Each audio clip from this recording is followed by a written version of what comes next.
Cristiano Ronaldo ১৯৮৫ সালের ৫ ফেব্রুয়ারি পর্তুগালের Madeira দ্বীপপুঞ্জে এক অতি দরিদ্র পরিবারে জন্মগ্রহণ করেন।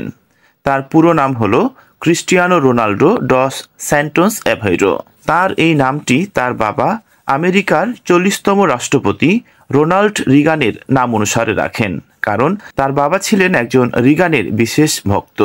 ক্রিস্টিয়ানো রোনালদোর বাবার নাম ডিনিস অ্যাভেইরো এবং মায়ের নাম মারিয়া অ্যাভেইরো। তার বাবা স্থানীয় পৌরসভার একজন সামান্য মালি এবং মা মারিয়া ছিলেন একজন রাঁধুনি। ক্রিস্টিয়ানো রোনালদো হলেন একজন পর্তুগিজ পেশাদার ফুটবল খেলোয়াড়। তিনি বর্তমানে সৌদি আরবের পেশাদার ফুটবল লিগের শীর্ষস্তর সৌদি পেশাদার লিগের ক্লাব আল নাসর এবং পর্তুগাল জাতীয় দলের হয়ে আক্রমণ ভাগের খেলোয়াড় হিসেবে খেলেন।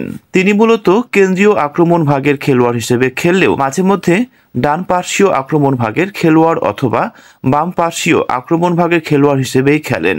বিশ্বের সেরা খেলোয়াড় এবং সর্বকালের অন্যতম খেলোয়াড় হিসেবে গণ্য রোনালদো ৫টি ব্যালন ডি অর এবং ৪টি ইউরোপিয়ান গোল্ডেন বুট অর্জন করেছেন। রোনালদো চ্যাম্পিয়ন্স লিগে সর্বাধিক ১৪০টি গোল এবং ইউরোপীয় চ্যাম্পিয়নশিপে সর্বাধিক ১২টি গোলের রেকর্ড করেছেন। তিনি অল্প সংখ্যক খেলোয়াড়দের একজন যিনি ১২০০টিরও বেশি পেশাদার ম্যাচে অংশগ্রহণ করেছেন এবং তার ক্লাব ও দেশের হয়ে ৯০১টি গোল করেছেন। তিনি ১০০টি আন্তর্জাতিক গোল করা দ্বিতীয় পুরুষ ফুটবলার এবং প্রথম ইউরোপীয়।